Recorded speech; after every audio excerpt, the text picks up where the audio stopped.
اعوذ باللہ من الشیطان الرجیم بسم اللہ الرحمن الرحیم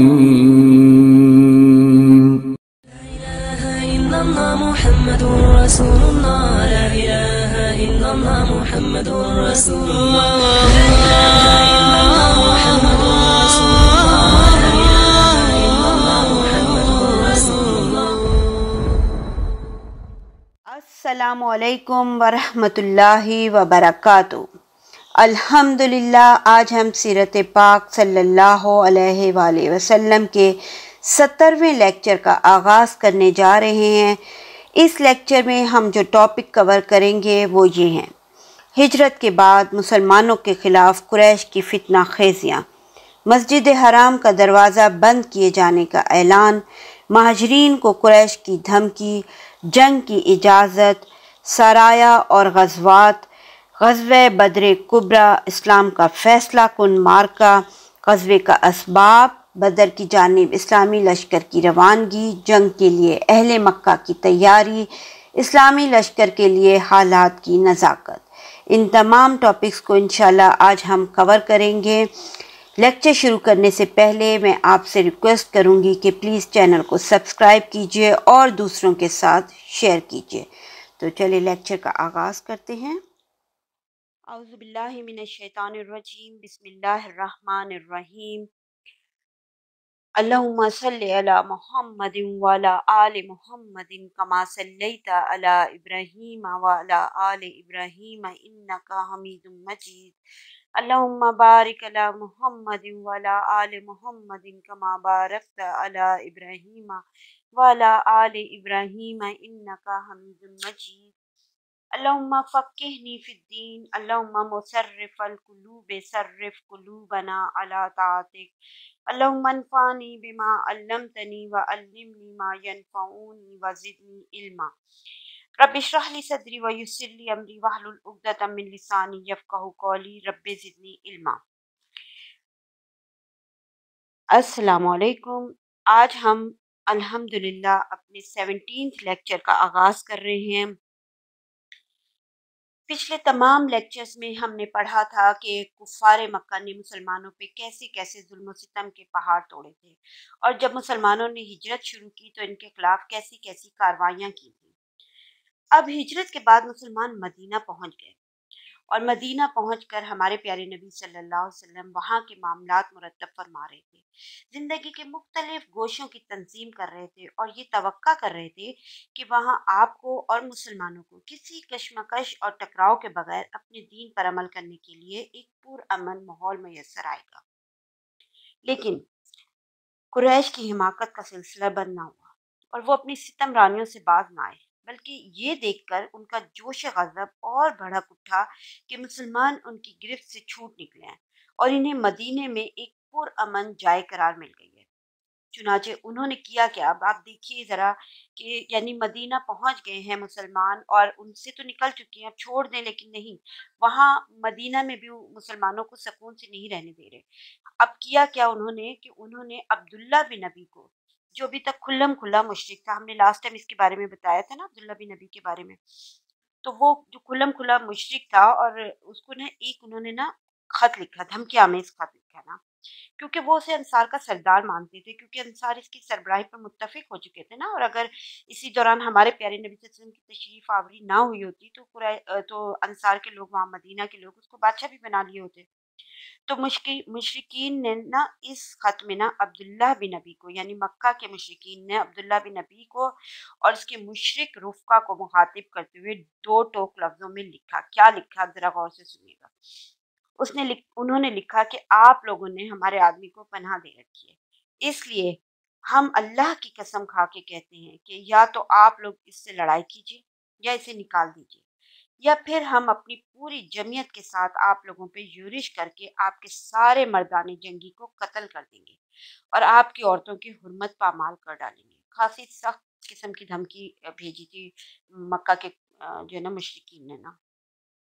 اب اس خط کے پہنچتے ہی نا عبداللہ بن ابی مکی کے اپنے ان مشرک بھائیوں کے حکم کی تعمیل کے لیے اٹھ پڑا۔ کیونکہ دیکھیں نا، وہ تو پہلے ہی سے ہمارے پیارے نبی صلی اللہ علیہ وسلم کے خلاف رنج اور کینہ لیے بیٹھا تھا نا، کیونکہ اس کے ذہن میں تو یہ بات بیٹھی ہوئی تھی کہ آپ صلی اللہ علیہ وسلم ہی نے اس کی بادشاہ چینی ہے۔ تو جیسے ہی اسے وہ خط ملا تو اس نے کیا کیا، جب یہ خط عبداللہ اور بن نبی اور اس کے بت پرست رفقا کو موصول ہوا نا، تو وہ رسول اللہ صلی اللہ علیہ وسلم سے جنگ کے لیے جمع ہو گئے سارے۔ لیکن ہمارے پیارے نبی صلی اللہ علیہ وسلم نے کو جیسے ہی اس کی خبر ہوئی نا، تو آپ صلی اللہ علیہ وسلم ان کے پاس تشریف لے گئے، اور پھر ان لوگوں کو آپ صلی اللہ علیہ وسلم نے واضح و نصیحت کی اور سمجھایا اور فرمایا کہ قریش کی دھمکی تم لوگوں پر بہت گہرا اثر کر گئی ہے۔ تم خود اپنے آپ کو جتنا نقصان پہنچا دینا چاہتے ہو، قریش اس سے زیادہ تم کو نقصان نہیں پہنچا سکتے۔ تم اپنے بیٹوں اور بھائیوں سے خود ہی لڑنا چاہتے ہو۔ ظاہر ہے جو مدینہ میں رہ رہے تھے وہ سارے کون تھے؟ وہ مدینہ کے لوگ تھے نا، انصار تو مدینہ ہی کے تھے، مہاجرین مکہ سے آئے تھے، لیکن انصار تو مدینہ کے تھے۔ تو یہ انہی سے لڑائی ہوتی نا، ساری مدینہ کے بھی لوگوں سے بھی اور مہاجرین سے بھی ہوتی۔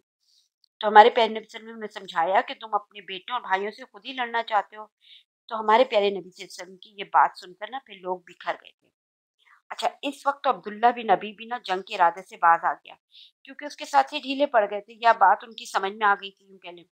لیکن حقیقت میں وہ عبداللہ بن نبی قریش کے ساتھ اس کے روابط درپردہ قائم رکھے اس نے نا، کیونکہ مسلمان اور مشرکین کے درمیان شر و فساد کا کوئی موقع وہ ہاتھ سے جانے نہ دینا چاہتا تھا۔ ایک طرف یہ دشمنی، اسی طریقے سے آپ دوسری طرف دیکھیں کہ مکہ کے جو مشرکین تھے وہ کیا کر رہے تھے کہ حضرت سعد بن معاذ رضی اللہ تعالیٰ عنہ عمرہ کے لیے مکہ گئے۔ ظاہر ہے ہم نے پہلے بھی پڑھا ہے کہ یہ حج اور عمرے کے لیے تو مکہ تمام عرب سے لوگ جاتے تھے نا، اور مدینہ کے لوگ بھی جاتے تھے۔ تو اسی طریقے سے حضرت سعد بن معاذ رضی اللہ تعالیٰ عنہ عمرہ کے لیے مکہ گئے اور امیہ بن خلف کے مہمان ہوئے۔ تو انہوں نے پھر امیہ سے کہا کہ میرے لیے کوئی خلوت کا وقت دیکھو، ذرا میں بیت اللہ کا طواف کر لوں۔ تو امیہ دوپہر کے قریب انہیں لے کر نکلا، لیکن ہوا کیا نا کہ وہاں نا ابو جہل سے ملاقات ہو گئی۔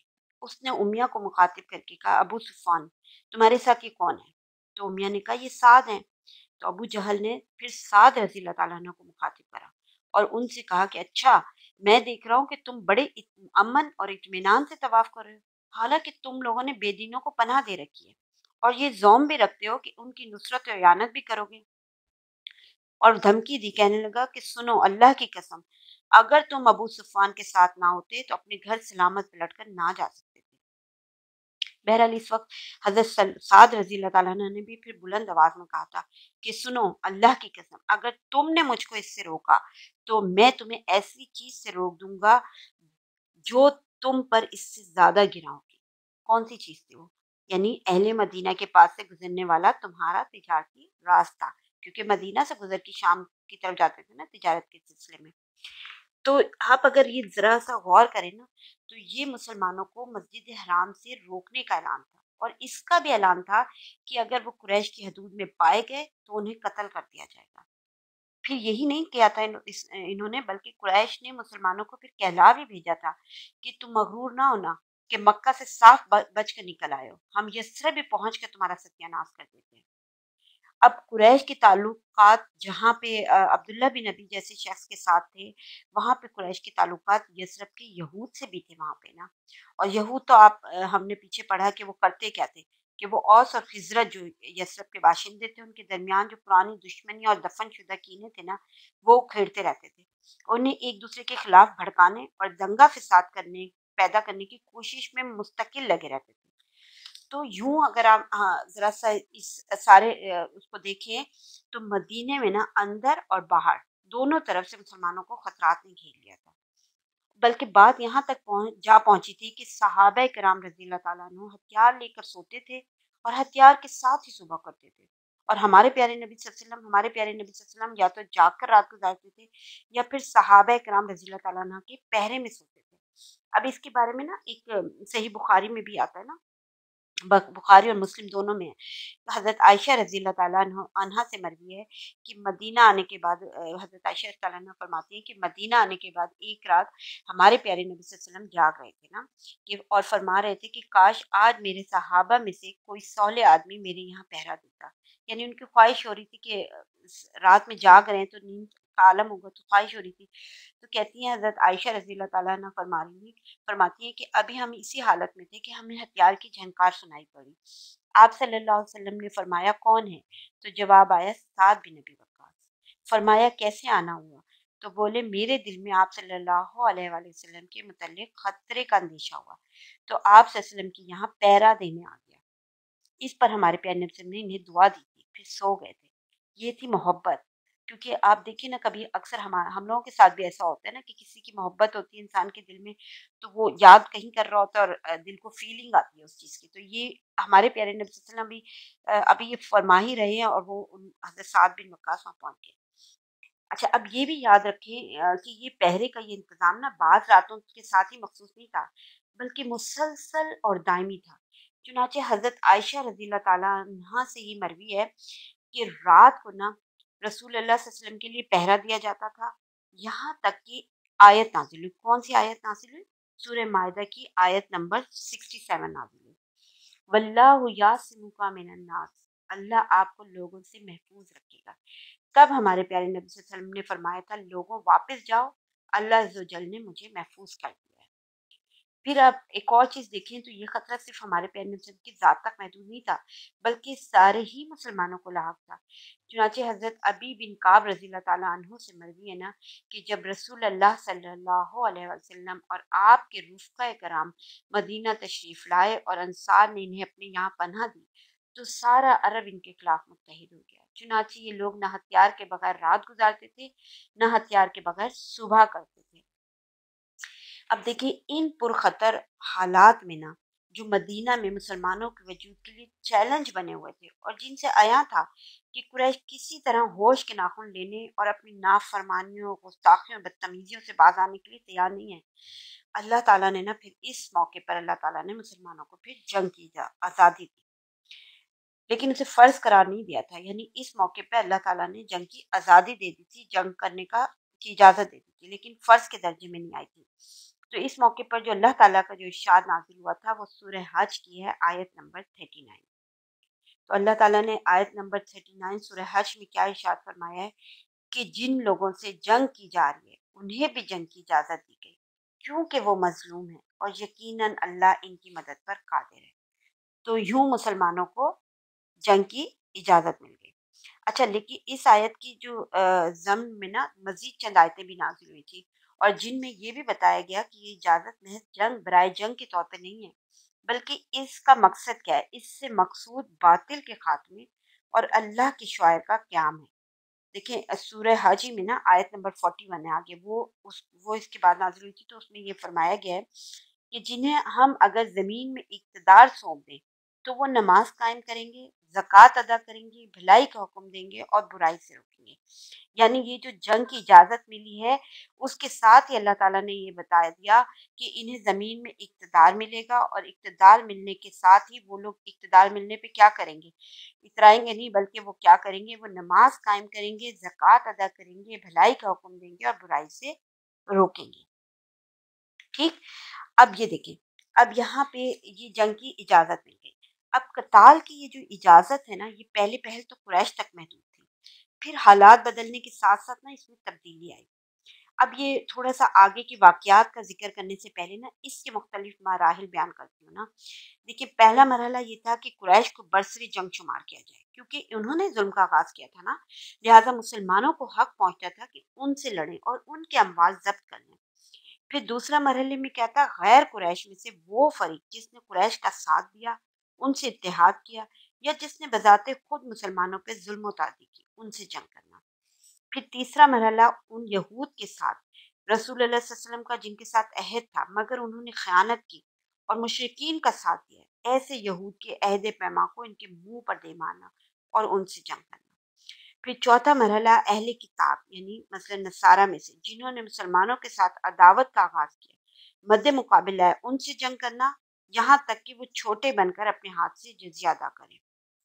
پھر پانچواں جو مرحلہ تھا وہ یہ تھا کہ جو اسلام میں داخل ہو جائے اس سے ہاتھ روک لینا، خواہ وہ مشرک ہو، یہودی ہو یا نصرانی یا کچھ بھی ہو، اب اس کی جان یا مال سے اسلام کے حق کے مطابق ہی تعارف کیا جا سکتا ہے، اور اس کی باطن کا حساب اللہ پر ہے۔ یعنی زبان سے اگر وہ مسلمان ہو گیا، اسلام کا اقرار کر لیا ہے، تو اس کو اسلام کے حقوق ملیں گے پورے۔ ٹھیک ہے، اب یہ بات کلیئر ہو گئی۔ اب یہاں پہ جو ہے نا کہ یہ مراحل اسٹیپ بائی اسٹیپ ہوئے تھے۔ اب دیکھیں جیسا کہ ابھی میں نے بتایا کہ ہمارے پیارے نبی صلی اللہ علیہ وسلم اور مسلمان شروع ہی سے احتیاط کا دامن پکڑے ہوئے تھے اور انہوں نے پہرے اور ہتھیاروں کے ساتھ سونے کا انتظام کر رکھا تھا۔ اب قتال کی اجازت نازل ہوئی تو ہمارے پیارے نبی صلی اللہ علیہ وسلم نے پھر فوجی طلائع گردی کا انتظام فرمایا، یعنی عسکری مہم کا آغاز کیا۔ اب جس عسکری مہم میں ہمارے پیارے نبی صلی اللہ علیہ وسلم خود بنفس نفیس تشریف لے کے گئے اسے غزوہ کہا جاتا ہے، اور جن مہم میں آپ صلی اللہ علیہ وسلم نے اپنے کسی صحابی کو سالار بنا کر بھیجا، یعنی آپ صلی اللہ علیہ وسلم خود اس میں شرکت نہیں کی تھی، تو اس کو سریہ کہا جاتا ہے۔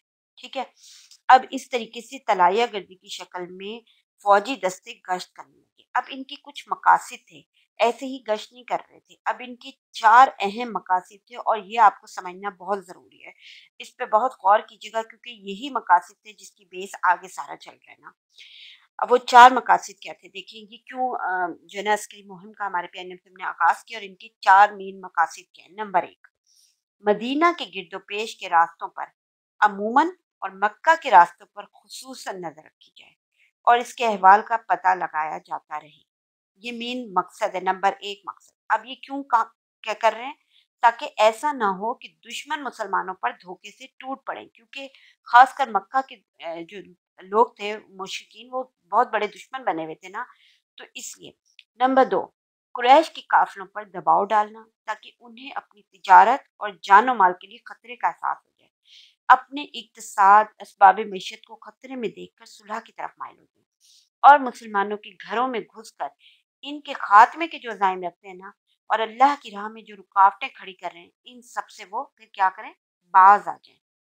کیوں اس کے لیے بہت ضروری تھا یہ چیز، تاکہ مسلمان جزیرۃ العرب میں اللہ کا پیغام پہنچانے کے لیے آزاد ہو جائیں۔ اسی لیے تو ملک حاصل کیا تھا نا، ایک نئی ریاست قائم کر رہے تھے اسی لیے۔ پھر نمبر 3، تیسرا اہم مقصد کیا تھا کہ ان راستوں پہ واقع قبائل جو ہیں، ظاہر مکہ سے مدینہ یا مدینہ سے مکہ یا مدینہ کے ارد گرد کے جو قبائل ہیں، ان تمام راستوں پہ واقع جو قبائل ہیں ان کے ساتھ دوستی، تعاون اور جنگ نہ کرنے کے معاہدے کیے جائیں، اور اس لیے کیے جائیں تاکہ یثرب کے جو مشرکین اور یہود ہیں اور آس پاس کے بدوؤں کو یہ احساس دلایا جائے کہ مسلمان طاقتور ہیں اور اب انہیں اپنی کمزوری سے نجات مل چکی ہے، یعنی یہ ضروری تھا، نہایت ضروری تھا۔ اور چوتھا جو لاسٹ اہم مقصد تھا وہ یہ تھا کہ اللہ کا پیغام پہنچانا اور قول اور عملاً، یعنی قولن اور عملاً اسلام کی دعوت دینا۔ تو یہ 4 مقاصد تھے جن کے جو ان تمام جو یعنی وہ تھے، کیا کہہ رہی ہوں میں، یہ غزوات اور سریات جو ہوئے ان کے پیچھے یہ 4 مقاصد تھے۔ ٹھیک ہے، اب ان سرایا اور غزوات کے جو نا مختصر احوال بتاتی ہوں نا۔ دیکھیں اب یہاں پہ ایک یاد کریں کہ ہمارے پیارے نبی صلی اللہ علیہ وسلم اور ان کے ساتھیوں نے جو مدینہ منورہ ہجرت کی تو وہ ربیع الاول میں ہجرت ہوئی تھی، ستمبر کا مہینہ تھا نا۔ پھر جو پہلا سریہ ہوا، سریہ یعنی جس میں ہمارے پیارے نبی صلی اللہ علیہ وسلم خود تشریف نہیں لے کے گئے لیکن اپنے صحابہ اکرام کو بھیجا تھا۔ ایک سیکنڈ سے پلیز۔ تو جو پہلا سریہ ہوا تھا وہ سیف البحر تھا، جو رمضان 1 ہجری مطابق مارچ 623 عیسوی کو ہوا، یعنی اب آپ دیکھیں تو ربیع الاول میں ہجرت ہوئی تھی اور تقریباً اراؤنڈ 6 منتھ بنتے ہیں، 6 منتھ کے بعد یہ پہلا سریہ سیف البحر کے نام سے ہوا تھا، اور اس میں ہمارے پیارے نبی صلی اللہ علیہ وسلم نے حضرت حمزہ بن عبد المطلب رضی اللہ تعالیٰ عنہ کو اس سریہ کا امام بنایا تھا، اور 30 مہاجرین کو ان کے زیر کمان شام سے آنے والے ایک قریشی قافلے کا پتہ لگانے کے لیے روانہ فرمایا تھا۔ اس قافلے میں نا 300 آدمی تھے جن میں ابو جہل بھی تھا، اور مسلمان ایس کے اطراف میں ساحل سمندر کے پاس پہنچے تو قافلے کا سامنا ہو گیا تھا۔ ایس جو ہے نا یہ بحر احمر کے اطراف میں نا ینبع اور مروہ کے درمیان کا ایک مقام ہے نا، تو خیر وہاں پہ قافلے کا سامنا ہو گیا تھا، فریقین جنگ کے لیے صف آرا بھی ہو گئے تھے، لیکن قبیلہ جہینہ کے سردار مجدی بن عمرو نے جو فریقین کا حلیف تھا دوڑ دھوپ کر کے جنگ نہ ہونے دی تھی۔ حضرت حمزہ رضی اللہ تعالیٰ عنہ کا یہ جھنڈا پہلا جھنڈا تھا جسے ہمارے پیارے نبی صلی اللہ علیہ وسلم نے اپنے دستے مبارک سے باندھا تھا۔ اس کا رنگ سفید تھا اور اس کے علمبردار حضرت ابو مرثد کناز بن حسین غنوی رضی اللہ تعالیٰ عنہ تھے۔ تو یہ اسلامی تاریخ کا پہلا سریہ اور پہلا فوجی عمل تھا۔ پھر دوسرا سریہ رابغ ہے جو شوال 1 ہجری اپریل 623 عیسوی کو پیش آیا۔ ہمارے پیارے نبی صلی اللہ علیہ وسلم نے حضرت عبیدہ بن حارث بن عبد المطلب کو مہاجرین کے 60 سواروں کا لشکر دے کر روانہ فرمایا۔ رابغ کو وادی میں ابو سفیان سے سامنا ہوا، اس کے ساتھ پھر 200 آدمی بھی تھے۔ فریقین نے ایک دوسرے پر تیر چلائے تھے لیکن اس سے آگے کوئی جنگ نہیں ہوئی۔ اچھا، اس سریے میں مکی لشکر کے 2 آدمی مسلمانوں سے ملے تھے۔ کیوں ملے تھے؟ کیونکہ یہ دونوں حضرات پہلے سے ہی مسلمان تھے، جن کا نام ہے حضرت مقدار بن عمرو البحرانی اور دوسرے عتیبہ بن عزوان المازی رضی اللہ تعالیٰ عنہ۔ یہ دونوں مسلمان تھے اور کفار کے ساتھ نکلے ہی اس مقصد سے تھے کہ اس طرح مسلمانوں سے جا ملیں گے نا۔ اچھا، اس میں اس سریے میں حضرت ابو عبیدہ رضی اللہ تعالیٰ عنہ کا علم سفید تھا اور علم بردار حضرت مصطح بن اساسہ بن مطلب بن عبد مناف تھے۔ پھر تیسرا سریہ جو سریہ خرار کے نام سے ہے، جو ذیقعد 1 ہجری مئی 630 عیسوی کو ہوا تھا۔ یہ خرار جو ہے یہ جوفا کے قریب کا ایک مقام کا نام ہے نا۔ ہمارے پیارے نبی صلی اللہ علیہ وسلم نے اس سریے کا امام حضرت سعد بن ابی وقاص رضی اللہ تعالیٰ عنہ کو مقرر فرمایا تھا اور انہیں 20 آدمیوں کی کمان دے کے قریش کے قافلے کا پتہ لگانے کے لیے روانہ فرمایا تھا اور ساتھ یہ بھی تاکید فرمائی تھی کہ خرار سے آگے نہ بڑھیں۔ تو یہ لوگ پیدل روانہ ہوئے تھے، رات کو سفر کرتے تھے اور دن میں چھپے رہتے تھے۔ 5ویں روز صبح خرار پہنچے تو معلوم ہوا کہ قافلہ ایک دن پہلے جا چکا ہے۔ اس سریے کا علم سفید تھا اور علم بردار حضرت مقداد بن عمرو رضی اللہ تعالیٰ عنہ تھے۔ اب آپ ذرا سا ادھر غور کیجیے گا کہ یہ جتنے بھی سریے اور غزوات اب ہم پڑھ رہے ہیں، یہ سارے کے سارے یا تو پیدل سفر کیا ہے یا پھر اونٹوں پہ اور گھوڑوں پہ کیا ہے، یعنی کوئی آرام دہ گاڑیوں میں، اے سی والی گاڑیوں میں بیٹھ کے نہیں کیا۔ اور ہم اچھی طرح جانتے ہیں کہ سعودی عرب کی گرمی اور مدینہ مکہ کی گرمی اور مدینہ کے ارد گرد، یعنی یہ مہینے بھی دیکھ لیں آپ، تو مئی کے مہینے میں یہ سریہ ہوا ہے نا، پیدل سفر کیا۔ تو یہ سارے ہی اسی طریقے سے کیے، اسلام اتنے آرام سے نہیں پہنچے ہم تک۔ اب یہ 3 سریوں کے بعد پھر غزوہ ہے، غزوہ ابوا یا ودان۔ یہ جو ودان جو مکہ اور مدینہ کے درمیان کا ایک مقام کا نام ہے اور یہ رابغ سے مدینہ جاتے ہوئے 29 میل کے فاصلے پہ پڑتا ہے۔ یہ سفر 2 ہجری اگست 623 عیسوی کو ہوا تھا۔ یہ غزوہ ہے، یعنی اس میں ہمارے پیارے نبی صلی اللہ علیہ وسلم نے بنفس نفیس خود شرکت کی تھی۔ اس مہم میں 70 مہاجرین کے ہمراہ ہمارے پیارے نبی صلی اللہ علیہ وسلم بنفس نفیس تشریف لے گئے تھے اور مدینے میں حضرت سعد بن عبادہ رضی اللہ تعالیٰ عنہ کو اپنا قائم مقام مقرر فرمایا تھا اور مہم کا مقصد قریش کے قافلے کی راہ روکنا تھا۔ آپ صلی اللہ علیہ وسلم ودان تک پہنچے لیکن کوئی معاملہ پیش نہیں آیا تھا اس غزوے میں، لیکن آپ صلی اللہ علیہ وسلم نے، یعنی کوئی لڑائی وڑائی نہیں ہوئی تھی، لیکن اسی غزوے میں آپ صلی اللہ علیہ وسلم نے بنو زمرہ کے سردار عمرو بن مخشی الزمری سے حلیفانہ معاہدہ کیا تھا اور اس معاہدے کی پھر عبارت بھی لکھی گئی تھی، جو اس طریقے سے، ذرا عبارت سنیں۔ عبارت اس طرح ہے کہ یہ بنو زمرہ کے لیے محمد رسول اللہ صلی اللہ علیہ وسلم کی تحریر ہے۔ یہ لوگ اپنی جان اور مال کے بارے میں مامون رہیں گے اور جو ان پر یورش کرے گا اس کے خلاف ان کی مدد کی جائے گی، اللہ یہ کہ خود اللہ کے دین کے خلاف جنگ کریں۔ یہ معاہدہ اس وقت تک کے لیے جب تک سمندر ان کو تر کرے، یعنی ہمیشہ کے لیے، اور جب نبی اکرم صلی اللہ علیہ وسلم اپنی مدد کے لیے انہیں آواز دیں گے تو انہیں آنا ہوگا۔ تو یہ معاہدہ کیا تھا ہمارے پیارے نبی صلی اللہ علیہ وسلم نے وہاں پر اس غزوے کے دوران میں جب گئے تھے بنو زمرہ کے سردار سے۔ اچھا، یہ پہلی فوجی مہم تھی نا جس میں ہمارے پیارے نبی صلی اللہ علیہ وسلم بذات خود تشریف لے گئے تھے اور 15 دن مدینے سے باہر گزار کر پھر واپس آئے تھے۔ اس مہم کا پرچم کا رنگ بھی سفید تھا اور حضرت حمزہ رضی اللہ تعالیٰ عنہ علم بردار تھے۔ پھر غزوہ بوات ہوا، اس میں یہ ربیع الاول 2 ہجری ستمبر 623 عیسوی میں ہوا۔ اس مہم میں ہمارے پیارے نبی صلی اللہ علیہ وسلم 200 صحابہ کو لے کے روانہ ہوئے تھے۔ اس کا مقصد جو قریش کا ایک قافلہ تھا جس میں امیہ بن خلف سمیت قریش کے 100 آدمی اور 2500 اونٹ تھے۔ آپ صلی اللہ علیہ وسلم رضوہ کے اطراف میں مقام بوات تک تشریف لے گئے تھے لیکن کوئی معاملہ پیش نہیں آیا تھا۔ اس غزوے کے دوران حضرت سعد بن معاذ رضی اللہ تعالیٰ عنہ کو مدینے کا امیر بنایا گیا تھا۔ پرچم سفید تھا، علم بردار حضرت سعد بن ابی وقاص رضی اللہ تعالیٰ عنہ تھے۔ پھر اس کے بعد غزوہ صفوان ہوا جو ربیع الاول 2 ہجری ستمبر 623 عیسوی میں ہوا۔